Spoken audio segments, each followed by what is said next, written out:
Olá, boa noite a todos, sejam todos muito bem-vindos. Então, é mais um encontro semanal do Andro Center. Então, como todos já sabem, nós temos um encontro semanal aqui no Andro Center, que é o Andro Center Convida.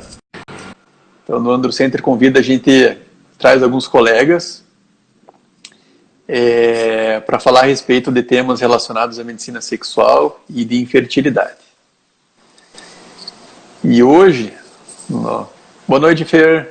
Olá, boa noite, Gustavo. Vamos lá, agradeço o convite. Então, eu estava explicando para o pessoal, Fer, então o Andro Center Convida, né? Então, é um encontro semanal que a gente tem aqui da nossa clínica e que a gente traz especialistas em medicina sexual e especialistas em saúde sexual e infertilidade do país todo, assim, sabe? Então, e hoje é um grande prazer de poder contar com a sua presença, né?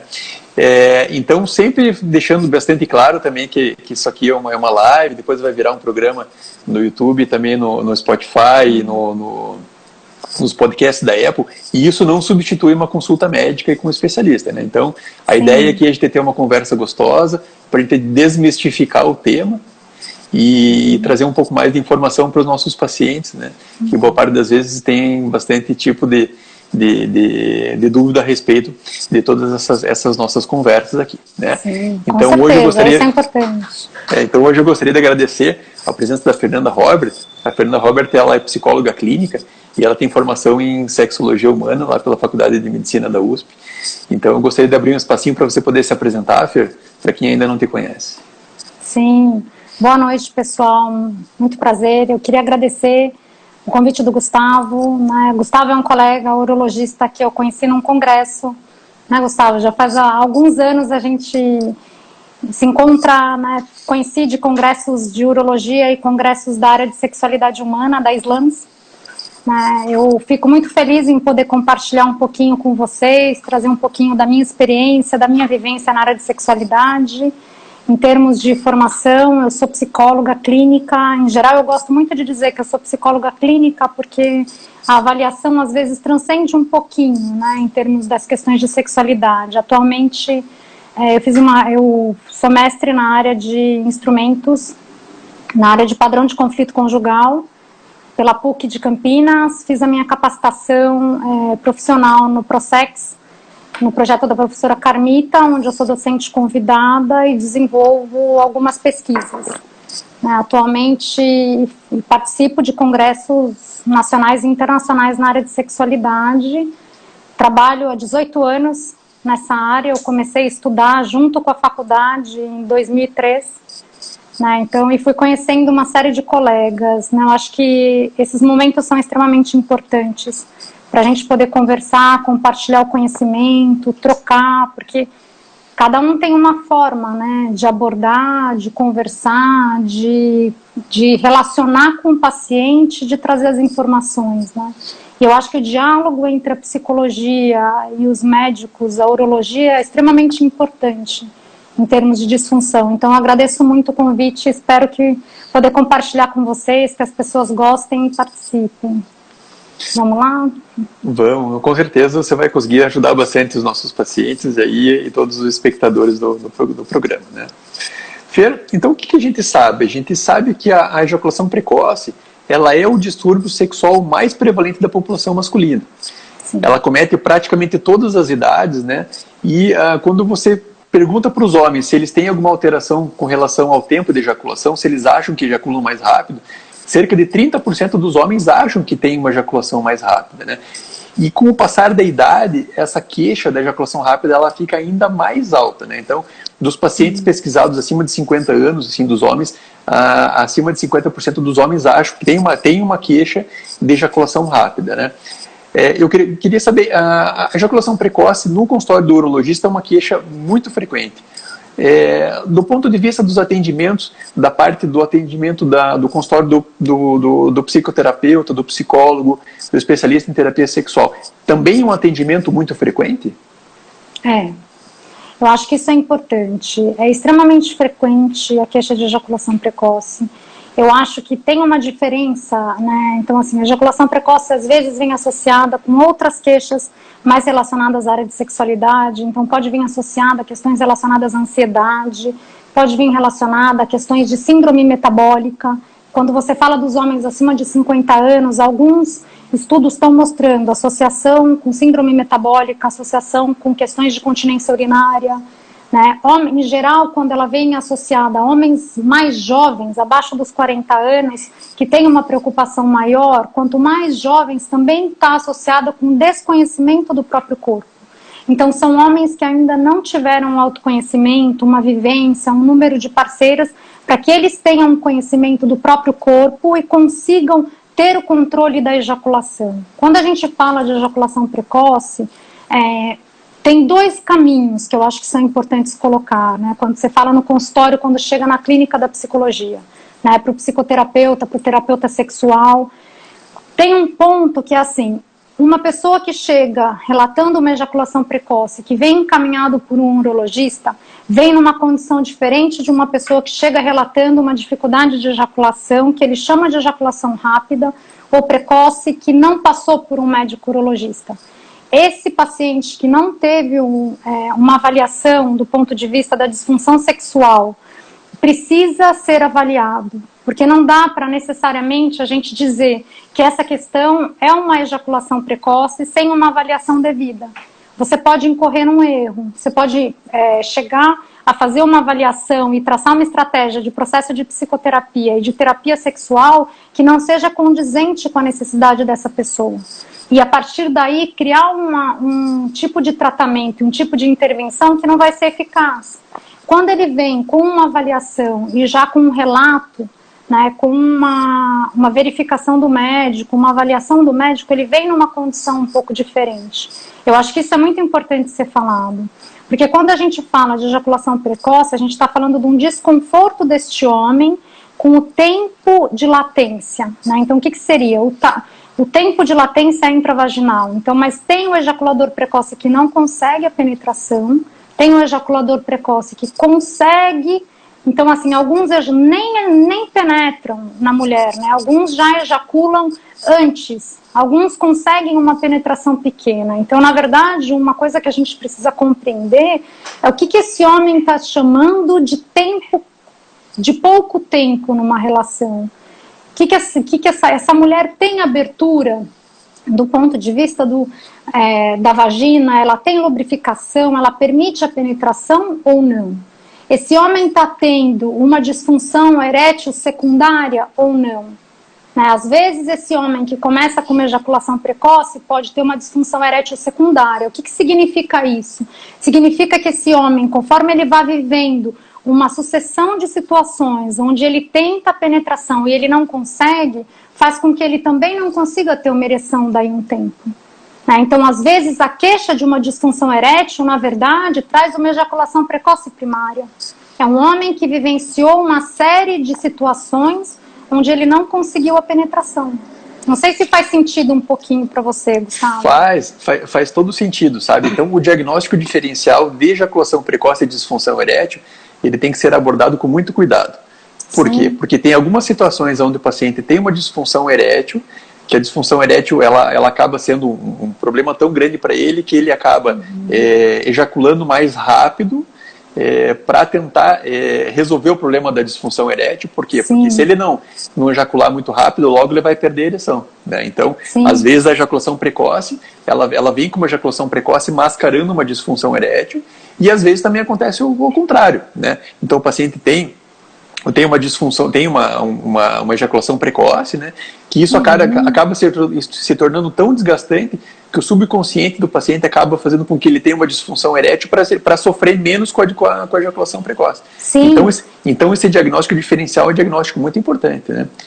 E tem uma coisa, não sei se você vê também, que assim, os homens muitas vezes, quando eles não estão com uma parceira fixa, a ejaculação precoce também é mais frequente. Aí ela vem associada com ansiedade, em especial com ansiedade de desempenho. Por quê? Porque é uma nova parceira, tem ansiedade, a possibilidade de constituir um novo relacionamento, não querer muitas vezes desapontar a parceira. Então esse homem começa a ficar num nível de ansiedade. Então quanto mais essa mulher for acolhedora, quanto mais essa mulher conseguir deixar esse homem confortável, mais chance ela tem de que o homem consiga ter o controle ejaculatório. Então eu falo que o papel da mulher e a comunicação da mulher na disfunção sexual de uma ejaculação precoce é extremamente importante. E ela é uma disfunção que pode fazer com que esse homem não consiga estabelecer um relacionamento afetivo muitas vezes. Por quê? Porque muitas vezes a mulher começa a ficar com raiva, né? Então eu acho que essas dinâmicas chegam no uro também. Então tem o homem com ejaculação precoce com um relacionamento, uma parceira, e aquele homem que está com ejaculação precoce com sintomas de ansiedade que não tem uma parceira e um relacionamento constituído. São situações diferentes. E para a gente ter também o diagnóstico de ejaculação precoce, é importante que exista ejaculação precoce por algum tempo também. Não é uma ejaculação um pouco mais rápida, eventual, que a gente vai diagnosticar como ejaculação precoce, né? Inclusive no início dos relacionamentos sexuais, quando o homem está nos seus primeiros relacionamentos, ou no início da sua vida sexual, ou então no início da vida sexual com uma nova parceria, então pode acontecer por conta da ansiedade de ejacular um pouco mais rápido, e a gente não tem que rotular já de cara que esse homem tem uma ejaculação precoce, né? Então ele tem que ter uma ejaculação rápida por mais de 6 meses, que acometa mais do que 75% dos relacionamentos, né? Eventualmente levar o tempo de latência em conta também. Então existem vários critérios diagnósticos que nós urologistas e vocês psicoterapeutas levam em conta para a gente realmente diagnosticar uma ejaculação precoce e realmente levar esse paciente ao tratamento, né? E eu acho que boa parte das vezes a gente tem que explicar para o paciente que ejacular um pouco mais rápido, eventualmente, numa situação de um pouco mais de ansiedade, uma situação de um pouco mais de nervosismo, é uma coisa que acontece com uma certa frequência, né? E pode até uma acontecer. coisa uma coisa que eu queria perguntar para você: existem pacientes que procuram diretamente o psicoterapeuta quando tem o problema da ejaculação precoce, Fer? Existem. Né? Eu acho que é muito comum isso acontecer quando coloca em risco o relacionamento. Né? Então, quando tem uma parceira que não está ficando satisfeita e começa a ejaculação precoce trazer uma dificuldade relacional, do ponto de vista conjugal. Então, isso faz com que o homem venha, muitas vezes, por uma insatisfação, ou ele mesmo, por estar com dificuldade de constituir um novo relacionamento, ou de ter um relacionamento de longo prazo, porque ele não está conseguindo. Né? Porque, às vezes, ele começa a entrar em tanta ansiedade que ele ejacula antes de conseguir a penetração. Então isso é comum, E aí, só que quando eu oriento sempre, eu acho extremamente importante que os psicólogos e os terapeutas na área de sexualidade que almejem trabalhar nessa área, tenham a consciência de que se um homem chega com um relato de uma questão relacionada ao tempo, de controle de uma ejaculação, ele tem que ser encaminhado para um médico fazer uma avaliação se do ponto de vista fisiológico da resposta sexual e orgânico tem algum comprometimento ou alguma dificuldade. Por quê? Porque às vezes pode ter. Do que nós estamos falando? Quando a gente tem quadros e comorbidades clínicas associadas à disfunção sexual, não é de ejaculação precoce, não é só uma questão de aprendizado. Então não é só um homem que está precisando de um autoconhecimento ou de técnicas ou dessas questões. Às vezes a gente precisa trabalhar questões muito simples, Gustavo. Então, assim, questões do namoro, questões do padrão afetivo, questões de eles se tocam, ele não se toca, eles se conhecem. Se tocar não é no sentido do exercício sexual, é no sentido do dia a dia. Então, é um casal que está namorando ainda ou não? Ele tem que aprender a lidar com a ansiedade. Se é um homem que já teve um relacionamento, tem uma coisa que é muito importante, que eu acho que a gente precisa ensinar os homens e as mulheres, que é que situações de disfunção sexual fazem com que homens e mulheres vivenciem emoções negativas associadas ao ato sexual. E conforme esse homem começa a ter um acúmulo de emoções negativas relacionadas à experiência sexual dele, menos confiança ele vai ter de que ele vai conseguir ter um contato sexual satisfatório. E o que você fala é que às vezes uma ejaculação rápida pode ser aquela rapidinha que foi gostosa. Isso não é uma disfunção. E tudo bem. Né? Então, quanto mais tranquilo esse homem e essa mulher lidarem com essa questão, mais gostosa vai ser essa relação. E as emoções positivas associadas ao ato sexual que fazem com que o homem e a mulher queiram de novo.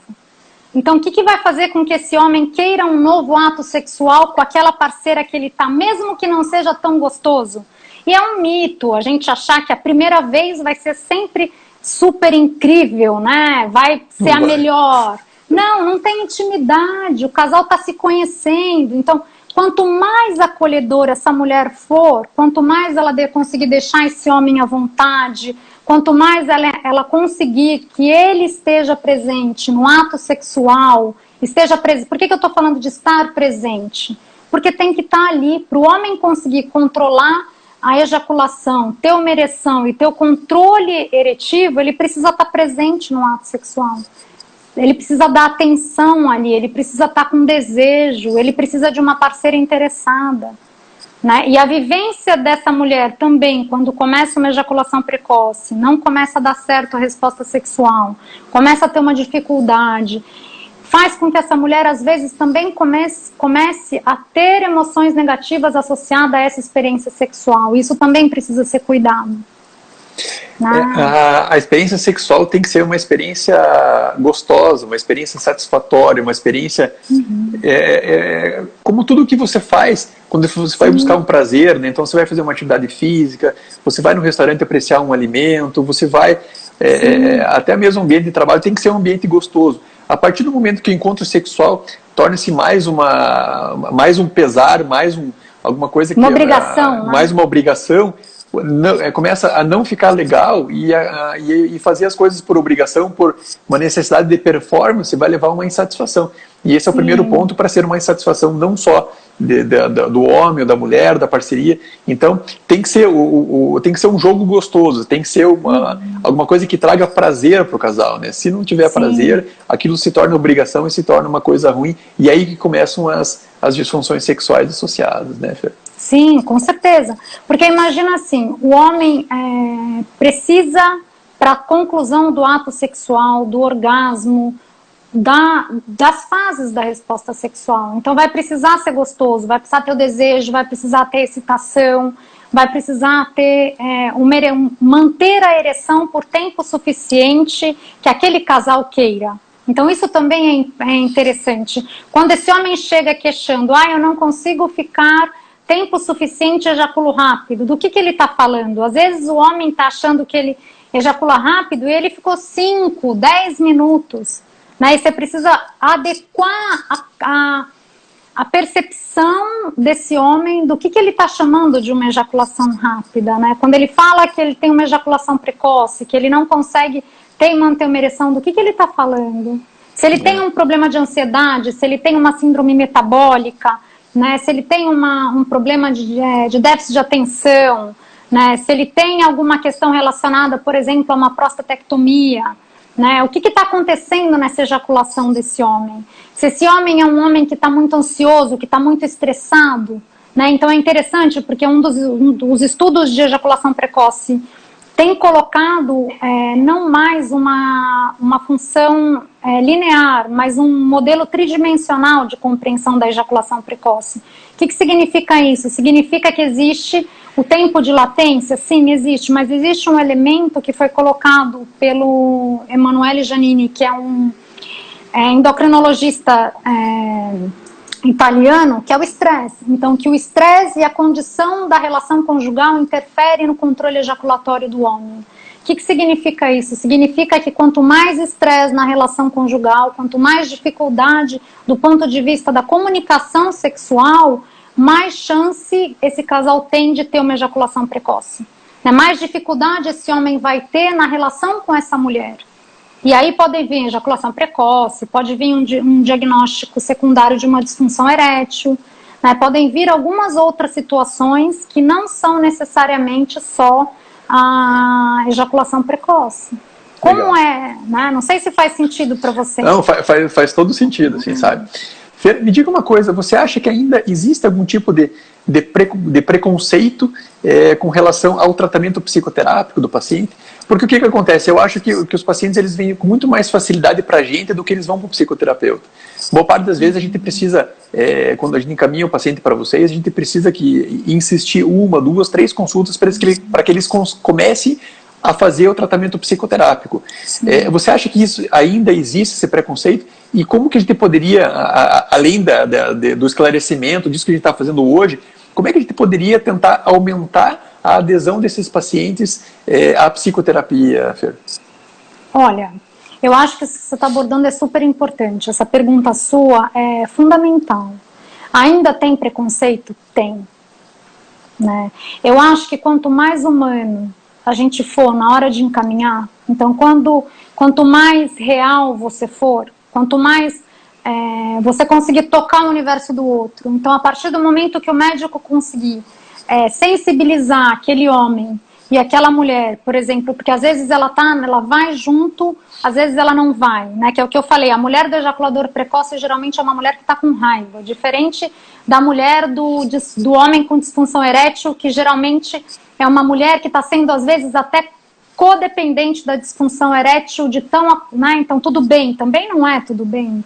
Então a gente precisa cuidar disso, mas quando você consegue sensibilizá-lo da importância do processo de psicoterapia para o desenvolvimento dele, independente de continuar, da escolha dele ser continuar ou não no relacionamento que ele está, ou da importância dessa relação e do desenvolvimento sexual e afetivo dele, ele tem mais chance de chegar no processo de psicoterapia.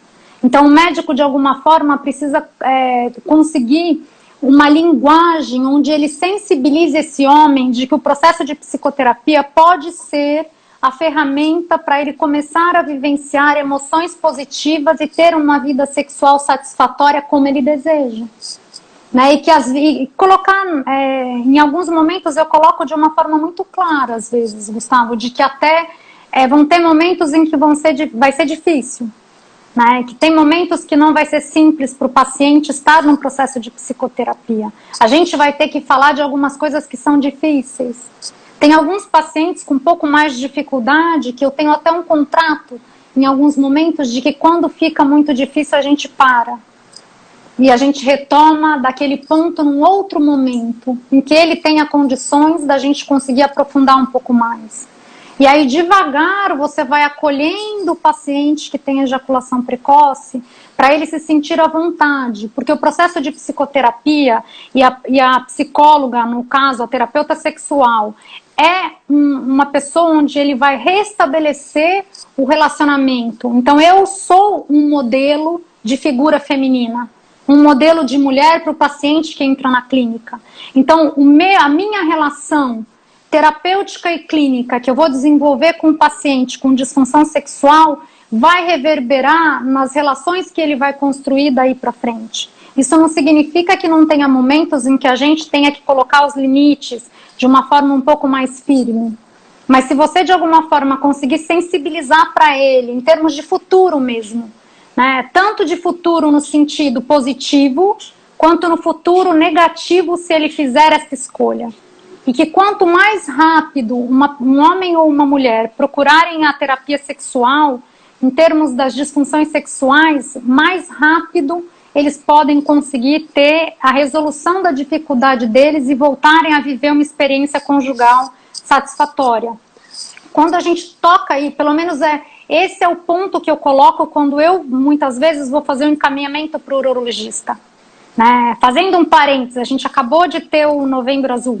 Né? Então, vou fazer um parênteses com você. Alguns pacientes eu chego a colocar de forma muito clara para eles. A gente pode lidar com o problema no começo do problema, antes do problema ou depois que o problema crescer. Essa escolha é tua, não é minha. Eu estou aqui para te auxiliar na escolha que você fizer.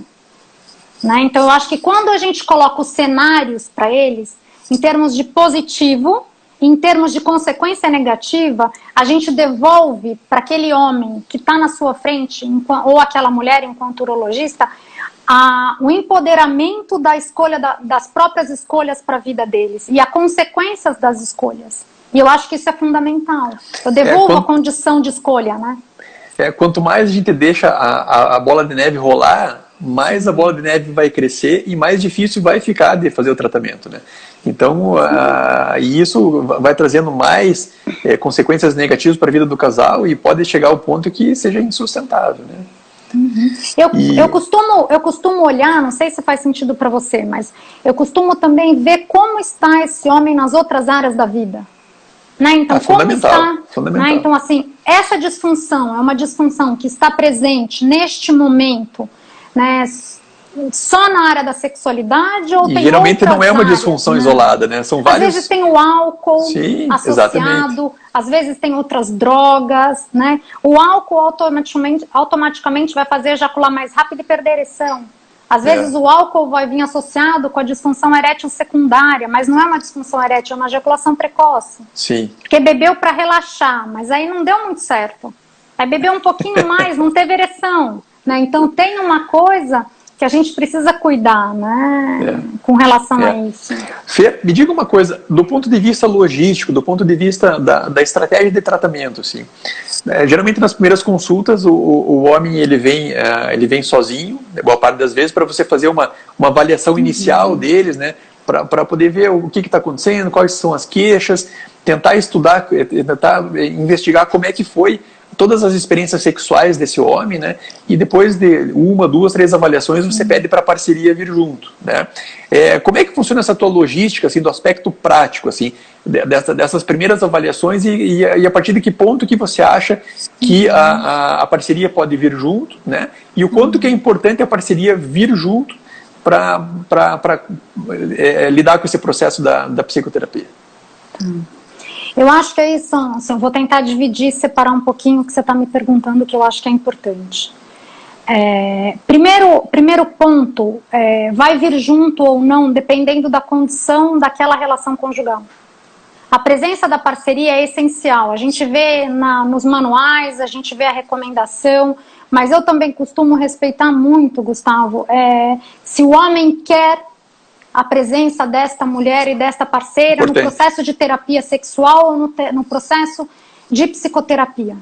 Né? Isso independente se é a terapia sexual ou a terapia. Se ele não quer, ele está me dando uma informação extremamente importante para o processo de psicoterapia e eu vou ter que trabalhar isso com ele. Então é importante que o psicólogo saiba que não é o paciente que cabe no método. Né? O método tem que de alguma forma se alinhar a realidade daquela pessoa. Tem uma pessoa que está ali, não é um ejaculador precoce, é um homem que está vivendo uma situação de uma ejaculação precoce. E quando eu deixo isso claro, eu vou conseguir sensibilizar mais esse homem. Então, esse é o primeiro ponto. Geralmente eles vêm, eu faço uma avaliação do ponto de vista da disfunção sexual, dos aspectos psicogênicos que estão interferindo na função sexual daquele homem, tem uma anamnese clínica. A partir dessa avaliação, eu apresento para esse homem uma proposta de psicoterapia e de terapia sexual para tratar os aspectos que a gente descobriu que estão com dificuldade. Eu elenco as prioridades junto com eles. Essa avaliação, geralmente, eu apresento para o urologista ou para o médico que me encaminhou. É uma avaliação que eu vou discutir depois, inclusive quando eu trouxer os ganhos do processo de psicoterapia e os ganhos da terapia sexual ao longo do tempo. É alguma coisa que eu vou trazer. Você lembra o que nós combinamos? Até para chamá-lo de volta para o processo. Existem homens que a parceria vem? Existem. Existem as que vêm, mas existem as que vêm também com muita raiva. Então eu preciso avaliar, e Aaron Beck fala e traz uma proposta de tratamento na área de terapia conjugal, onde ele divide o homem e a mulher por 9 sessões para trabalhar todas as distorções cognitivas e na 10ª sessão a comunicação, as distorções, e na 10ª sessão ele junta o casal. Isso pode acontecer? Pode. Como pode acontecer do homem vir sozinho? Quando ele vem sozinho e ele quer a parceira, ele está me indicando alguma coisa numa direção. Quando ele vem sozinho e ele não quer a parceira, ele está me dando uma outra orientação. E até a dificuldade dele trazer a parceira precisa ser trabalhado. Ele quer ou não aquela continuidade daquela relação. Às vezes, o casal vem para manter a relação conjugal, sim. Às vezes o casal não vem querendo manter a relação conjugal. Às vezes o casal chega no processo de psicoterapia e no processo de terapia sexual para conseguir elaborar a dissolução daquela relação. Então a gente também tem que saber trabalhar essas questões. Eles ainda olham para o mesmo ponto, eles ainda querem ultrapassar aquela dificuldade e continuar juntos ou não. Né? Então, a presença da mulher no processo de terapia sexual, para mim, em termos de como psicóloga, está além dos manuais. Assim como a questão de que não pode estar vetado o ato sexual enquanto não fizer tantos exercícios. Também não acredito nisso. Eu não acredito que é a privação que vai trazer o desenvolvimento do comportamento. Não acredito que é a punição e a privação que vai trazer. Eu acredito que o desenvolvimento, porque muitas vezes o homem com ejaculação precoce também é um homem que tem um baixo repertório do ponto de vista de conhecimento e de interação e intimidade sexual com essa parceira. Às vezes, a parceira do ejaculador precoce pode ser uma parceira com vaginismo, onde ele não consegue penetrar e ele não vai conseguir nunca se ela não fizer um processo de psicoterapia para conseguir ter uma lubrificação, uma abertura do ponto de vista do canal vaginal, da vagina, para aquela penetração. Alguns teóricos falam que a ejaculação precoce pode estar associada a uma questão de homossexualidade, de orientação. Então a gente tem que avaliar muito bem. Às vezes é só um medo. E às vezes é só o medo do homem, do sucesso sexual, né, de conseguir. Você falou a respeito do repertório sexual, que boa parte das vezes ele é um pouco limitado, né? Então, sim, às vezes aquele paciente, aquele casal que acha que a relação sexual é só penetração, né? Sim. Então não experimenta outra, né? Então o carinho, a manipulação mútua, né? Aquele agrado, né? Então acha que a relação sexual é só a penetração. Aí acaba colocando toda aquela carga emocional em cima da penetração, acaba não curtindo o momento e acaba tendo só aquela ansiedade de esperar quando que vai ser a penetração. Né? E aí essa ansiedade com a penetração vai fazer uma descarga da adrenérgica que ele vai penetrar e vai ejacular. Né? Então esse repertório né? Ou às vezes nem consegue penetrar. Né? Exato, tem essa descarga, isso que você falou é verdade. Né? E a gente precisa ter isso muito claro quando a gente fala de ejaculação precoce.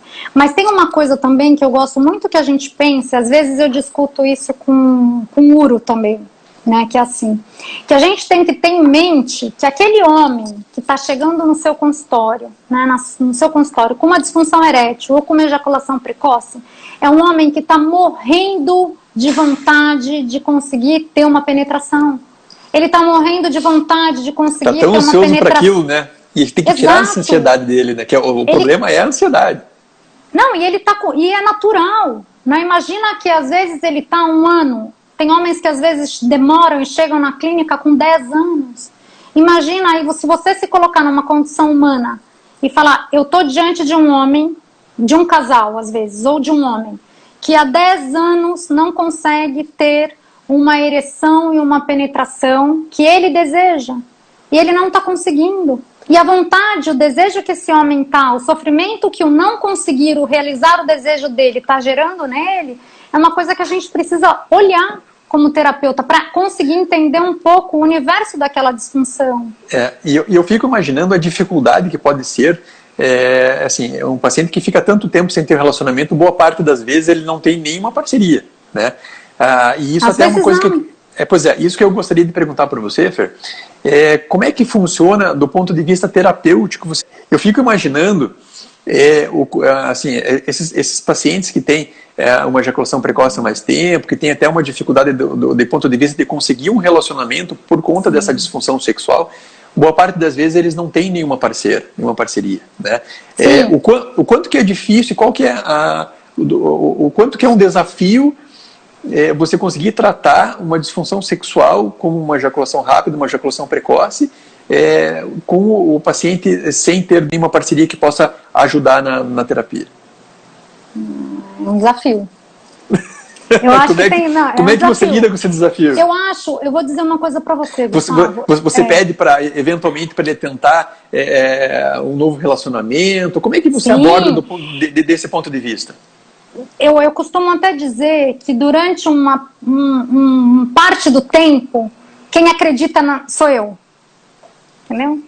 Eu tenho que ajudar esse homem a entender que ele pode ser funcional, né? E que ele pode ter uma vida, escolher ter uma vida sexual com uma ereção, com uma penetração, com uma parceira, e às vezes eu acredito mais que ele, durante um tempo do processo. O que significa eu acreditar mais que ele? Significa que eu vou comemorar com ele cada passo que ele der.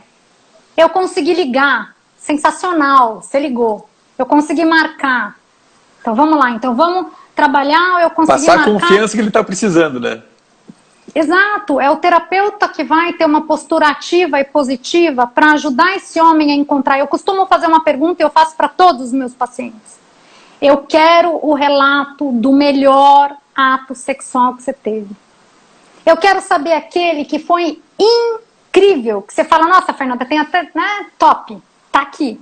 Não importa, todo mundo tem uma experiência muito positiva, muito satisfatória, que foi muito gostosa. Eu falo, olha, não importa se foi hoje, se foi há 10 anos, se foi no começo, com qual parceira foi. Eu quero aquela que você fala, nossa, eu saí que foi fantástica. O que eu estou tentando fazer nesse momento? Eu estou tentando fazer esse homem se conectar com as emoções positivas que ele teve na experiência sexual dele, no desenvolvimento sexual, independente do momento da vida. Trazer aquela vontade de novo de fazer aquilo acontecer novamente, né? Exato, exato. E é interessante porque as teóricas de desejo, Sandra Leiblum e as canadenses, todas as que tratam transtorno do desejo, o que elas falam? Que parou de se perguntar a frequência do ato sexual, né? Começou a perguntar o ato sexual para você é gostoso o suficiente para você querer de novo? Ou não? Aquela parceira te atrai, te dá desejo. Só que aí a gente também tem que trabalhar uma outra coisa que é assim, que Master e Johnson já falava em 1984, nos livros clássicos deles, que os homens com disfunção sexual e as mulheres com disfunção sexual têm um medo do sucesso sexual. Eles almejam muito, eles têm muito desejo, mas isso dá muito medo. Por que dá muito medo? Porque viver uma experiência sexual satisfatória, ter uma relação sexual onde você vai estar pleno, uma relação conjugal onde você dá pleno, também é uma coisa que às vezes deixa alguns homens e algumas mulheres inseguras. Do tipo, nossa, mas será que dá? Será que é pra mim? Então, aquela entrega total, assim, né? Às vezes tem até medo de se entregar totalmente, né? Tem medo de se relacionamento.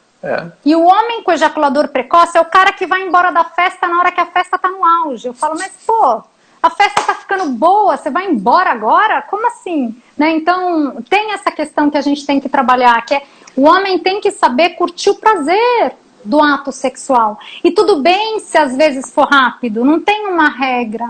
Né? A sua parceira tá satisfeita, você tá satisfeito, né? Então na hora que a festa tá no auge, né? Tipo, ele sai de cena. Né? E aí, mas ela busca ou ela não busca? Então tem algumas coisas eu gosto muito de trazer para as questões muito humanas, muito do dia a dia, muito de exemplos simples, e que às vezes sim, às vezes sou eu como terapeuta que vou ajudar esse homem a acreditar que ele consegue. Então eu vou comemorar todos os pequenos ganhos dele. Né? Às vezes você tem que ser meio como se fosse a técnica como se o paciente fosse o jogador e você fosse o técnico. Né? Aí você usou o exemplo da Sociedade Brasileira de Urologia no Congresso, hein, que levou o técnico. Então o terapeuta é o técnico do jogador, que no caso é o paciente, né? E você tem que transmitir, você tem que orientar como é que funciona, como é que não funciona, e estar ali em cima do ponto de vista realmente para ajudar e incentivar as coisas começarem a dar certo de volta, né? Passar para ele, lembra aquele gol que você fez, olha que legal que você foi, olha como foi bacana, e tentar trazer de volta aquela mesma sensação e aquela mesma confiança.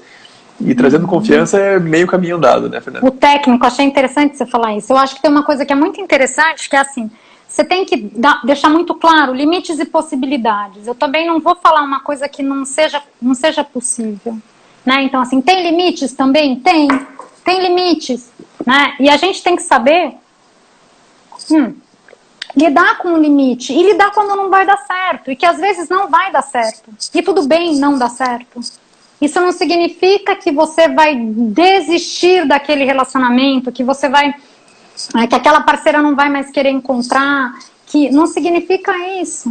Ele tem que conseguir relaxar para o ato sexual ser gostoso.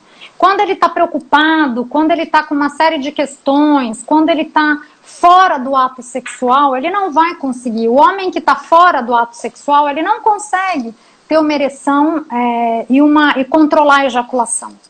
Né? Ele não está ali. Por isso a questão do estresse é tão importante, é tão visível. Se ele tem um problema, algum outro problema, o técnico, por exemplo. O técnico precisa do quê? Eu gostei da ideia do técnico. Não precisa todo mundo estar em harmonia? Sim. Né? O que acontece se cada um jogar de um jeito e cada um for para um lado? Tem que organizar o time. Se o time estiver desorganizado, não vai fazer gol nunca. Exato. Não, né? E às vezes organizar o time é conseguir fazer aquele homem organizar todas as outras coisas da vida dele que não são só o sexo. Conseguir, inclusive, conversar com aquela parceira sobre o receio que ele tem de não conseguir. Né? As dificuldades que ele teve, as emoções que ele tem, falar o que ele gosta, falar o que ele não gosta. A gente fala de um repertório sexual. A gente, às vezes, está falando de um casal que não sabe se comunicar do ponto de vista erótico. Até pode se comunicar do ponto de vista afetivo, mas não tem uma comunicação erótica. Então não sabe falar o que gosta, não sabe falar como gosta, às vezes nem sabe o que gosta. Saber às que vezes uma falta mulher de comunicação, é diferente de outra né? mulher. Às vezes a própria falta de comunicação que impede que as coisas vão para frente. Sim, tem um estudo da Universidade do Texas que fala a importância da comunicação sexual para a função sexual do homem e da mulher. O que significa? E mostra que 60% dos homens não falam para as mulheres das disfunções sexuais e das dificuldades que eles estão na sexualidade. E o homem que tem uma boa comunicação sexual com a parceira tem uma melhor ereção. E essa mulher que tem uma boa comunicação sexual com o parceiro tem mais lubrificação. Então olha como as coisas vão se encaixando do ponto de vista da sexualidade. Então se você não tem um diálogo erótico, um diálogo do ponto de vista sexual, muitas vezes você não tem uma relação sexual satisfatória e gostosa. Então cada casal vai ter que descobrir, e às vezes o terapeuta, o psicólogo ou a psicóloga na área de sexualidade, o terapeuta sexual, é alguém que vai ajudar esse homem. Né, vai ajudar o quê? A se compreender, até a compreender o que está por trás da própria dificuldade, né, o que está acontecendo. Às vezes essa parceira não vem, né, porque ele nem sabe que esse homem está fazendo terapia sexual. Ele nem contou para ela. A gente estava falando agora há pouquinho a respeito das disfunções sexuais masculinas e da repercussão na satisfação sexual da mulher, né? E a gente sabe que das disfunções sexuais masculinas, talvez uma das, ou talvez a que mais interfere a função sexual feminina ser digamos assim, piorada, né, é a ejaculação rápida, né? Conta um pouquinho pra gente a respeito da reação das mulheres e como é que fica essa satisfação sexual das mulheres em homens que têm ejaculação mais rápida. Isso vai depender de duas coisas, né? Primeiro ponto que vai depender é há quanto tempo essa mulher está vivenciando essa disfunção sexual desse parceiro.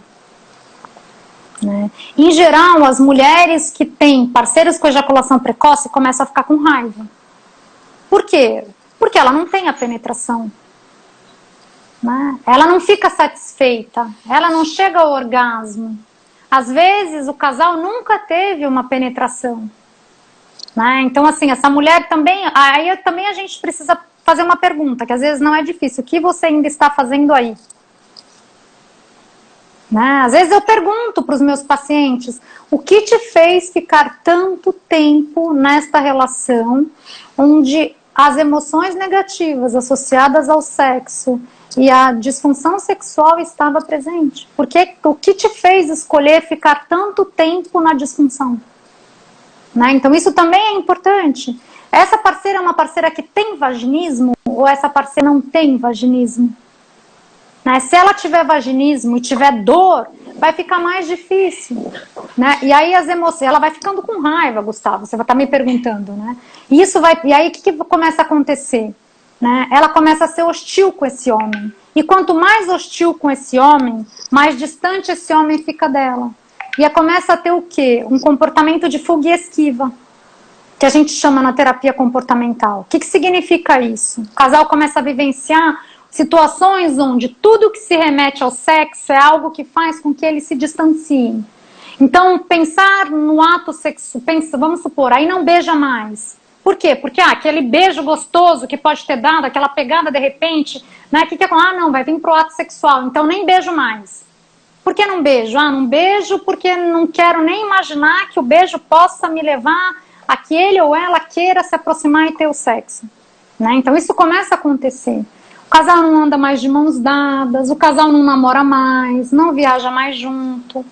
Né? Ficam só as obrigações da relação. O casal não tem mais tempo para eles, o casal não tem o tempo da relação, né? O casal não está mais... Será que é um casal que ainda está interessado em ter uma relação sexual juntos ou não? Ter uma vida juntos, uma vida conjugal ou não? Se forem parceiras esporádicas, por conta da questão da ansiedade de desempenho em homens mais jovens, eu acho que isso é importante a gente falar, que geralmente a ejaculação precoce com desconhecimento do corpo está relacionada a homens mais jovens. E que aumentar o número de parceiras também, daqueles, quando são mais jovens, faz com que o homem também comece a vivenciar, conhecer melhor o corpo e ter um maior controle ejaculatório. Isso também acontece. Né? E eu falo que nada mais importante no ato sexual e na relação conjugal do que uma mulher interessada.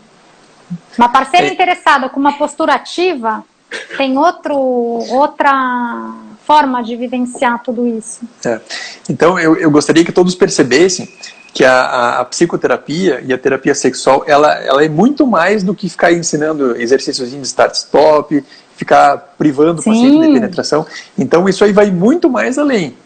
Então o terapeuta sexual, o psicoterapeuta, ele vai ter que investigar toda a vivência sexual do paciente, toda a vivência sexual da parceira, do paciente, da sua parceria, para depois tentar ajustar esse time que está disfuncional.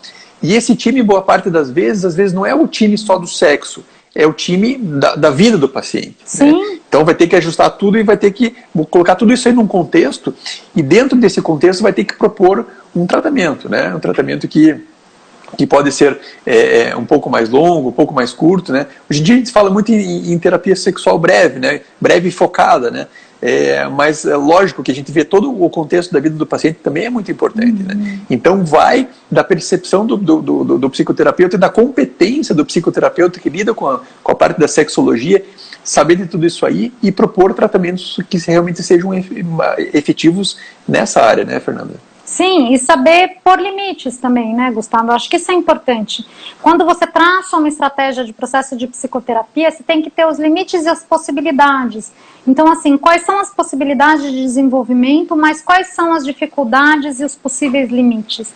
Esse time que está disfuncional, eu achei interessante quando você fala isso, né? É muito além da técnica? É muito além da técnica. Né? Não é ser tecnicista.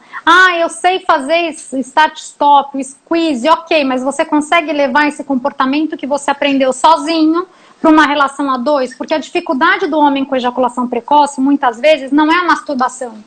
Não é o momento da relação e da experiência sexual em que ele está sozinho. A dificuldade do homem com ejaculação precoce, com disfunção erétil, é a presença da parceira. Né? Então a ansiedade do tempo de latência intravaginal é penetrar na mulher, não é ter controle ejaculatório na masturbação. Tem até uma coisa que eu brinco e pergunto para os meus pacientes com disfunção erétil: escuta, você já se masturbou com Viagra? Como assim, Fernanda? É até interessante essa pergunta. Como assim? Eu falo, é diferente? Né? Tipo, é diferente, muda alguma coisa para você? O que eu estou tentando mostrar para eles? Que o vasodilatador sozinho não tem função, a não ser da preservação, né, de toda a anatomia peniana, que se não tiver o desejo, o vasodilatador não vai fazer, não vai ter uma função do ponto de vista funcional. Não sei se ficou se fez sentido para você o que eu falei, entendeu? 100%, até do ponto de vista de medicação, uma coisa que eu queria te perguntar o paciente, quando vem aqui no consultório, boa parte das vezes a gente começa com medicações alguns tipos de antidepressivos que na realidade a gente usa como um estabilizador do humor, e isso aí boa parte das vezes acaba melhorando em 1 ou 2 vezes o tempo de latência, né? Da tua experiência, assim, você acha que a medicação associada com a psicoterapia, a medicação ajuda a psicoterapia, ela atrapalha ou tanto faz? Eu acho, aí eu trabalho junto com o psiquiatra. Né? Geralmente quando tem situações onde tem medicação do ponto de vista psicotrópico, né, medicações psiquiátricas, eu gosto da presença do psiquiatra ou da psiquiatra. Né? A maioria dos meus pacientes são encaminhados para a Carmita, né, com quem eu discuto as questões relacionadas à interferência. Começou a fazer o uso de uma sertralina, de uma paroxetina pelo urologista. Sim. E ele é o urologista. Porque o que geralmente eu faço? Eu inicio medicação, né? Peço uma avaliação do psicoterapeuta. Sim. E aí depois a gente vai tentando acertar do ponto de vista da medicação junto com a psicoterapia para depois tentar tirar a medicação, né? Do teu ponto de vista, você acha que a medicação que a gente usa, esses antidepressivos que a gente usa para tratar a ejaculação precoce, ajuda ou atrapalha a psicoterapia? Eu acho que tem duas coisas, né? Quando vem uma medicação de qualquer natureza, eu costumo auxiliar a explicar, Gustavo. Por exemplo, sabe a linha do trem? Sim. Né? Para o trem andar no trilho, precisa do quê? Do óleo para ter o atrito. E que às vezes a medicação dentro do processo de psicoterapia, seja uma medicação do ponto de vista encaminhado pelo uro ou por qualquer outro médico de qualquer especialidade, às vezes ela é necessária no tempo da caminhada. Né? Então o que significa isso? Significa que às vezes a gente precisa de um apoio tempo até a gente desenvolver alguns comportamentos. E que, infelizmente, eu deixo isso muito claro, algumas medicações vão interferir na resposta sexual e na função sexual. Então, que no momento em que estiver tomando aquela medicação, algumas coisas talvez não estejam da forma que você goste ou que você almeje. Mas para a gente passar por um tempo pelas dificuldades e pelas outras coisas que estão interferindo na sua resposta sexual, nós precisamos da ajuda dessa medicação. Então ela está funcionando ali como amigo do processo de psicoterapia e do trabalho do médico. E geralmente eu peço para os pacientes em processo de psicoterapia ou em terapia sexual comigo voltarem periodicamente nos médicos encaminharam. O que significa isso? O urologista me manda o paciente, eu mando o paciente de volta para o uro de tempos em tempos. Porque o uro precisa verificar do ponto de vista fisiológico, inclusive se aquela medicação naquele momento continua ou não. E eu deixo muito claro, né, eu acho que a gente tem que delimitar algumas coisas em termos de espaço, né, profissionais. Existem dúvidas, eu falo, existem dúvidas que são comigo, existem dúvidas que são com o uro. Né, então eu te explico essa parte aqui, aprofundar esta questão. E quem vai te explicar, de um ponto de vista anatômico, da resposta, da fisiologia, é o médico. Né? Então, eu acho que explicar que durante um tempo a medicação é amiga e vai te ajudar a caminhar é importante. E deixar bem claro, eu gosto de deixar bastante claro para o paciente que a ideia é a gente ir tirando a medicação aos poucos, né? Mesmo porque essas medicações usadas a médio e a longo prazo, elas vão interferir em várias situações, elas vão reduzir libido, né?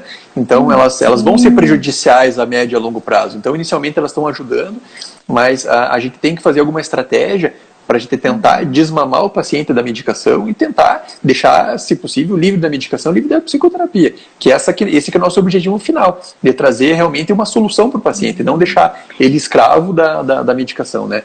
E eu sempre coloco assim, a medicação ela é amiga por um tempo, mas a ideia é a gente tirar a medicação, e no momento que a gente está tendo até um bom efeito com a medicação, é muito importante focar na psicoterapia para a gente poder ir tirando essa medicação do modo gradual, né?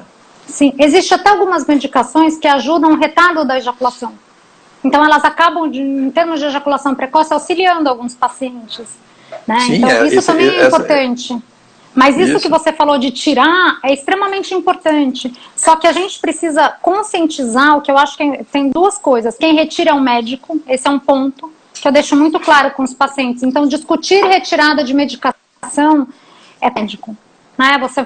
A gente pode trabalhar junto o que a gente percebe dos seus ganhos em termos do processo de psicoterapia que te dão condições de discutir isso com o seu médico, mas a discussão é com ele ou com ela, né? Em linhas gerais. Mas é muito importante que a gente tenha em mente que mais do que a questão... Algumas medicações que você citou são medicações para depressão e ansiedade, por exemplo. E que um quadro de depressão e ansiedade que pode ser muito mais prejudicial para a sua vida em termos globais e para a questão relacionada à sexualidade do que a interferência e os efeitos colaterais e negativos de uma medicação naquele momento da vida do paciente. Então, quando a gente dimensiona isso, a gente consegue auxiliar o paciente a pensar possibilidades e consequências. O que significa isso? Eu sou muito clara, Gustavo, quando eu falo de medicação. Então, assim, um quadro de depressão, né, não bem tratado, aumenta a chance de uma segunda recaída. Uma recaída aumenta a chance de uma próxima recaída. Uma próxima recaída faz o seu quadro virar crônico.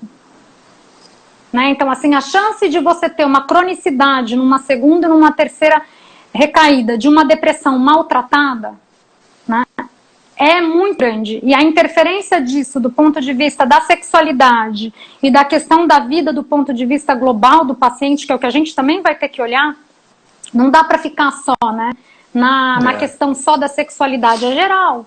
Vai ser muito maior. Então a gente tem que ser claro nesse ponto com os pacientes. É verdade. Né? Você tem que colocar, eu acho que a gente, como agora uma coisa que eu tenho muito claro é assim, tanto o terapeuta, o psicólogo, terapeuta sexual, quanto o médico tem uma responsabilidade clínica muito séria. Então, que eu não vou trabalhar sozinha, entendeu? Eu preciso do outro. Né? Nem vi passar o tempo. Você tem 1 minuto para dar a tua mensagem final e dessa live a gente vai fazer uma próxima com certeza, que o nosso tempo já está esgotando.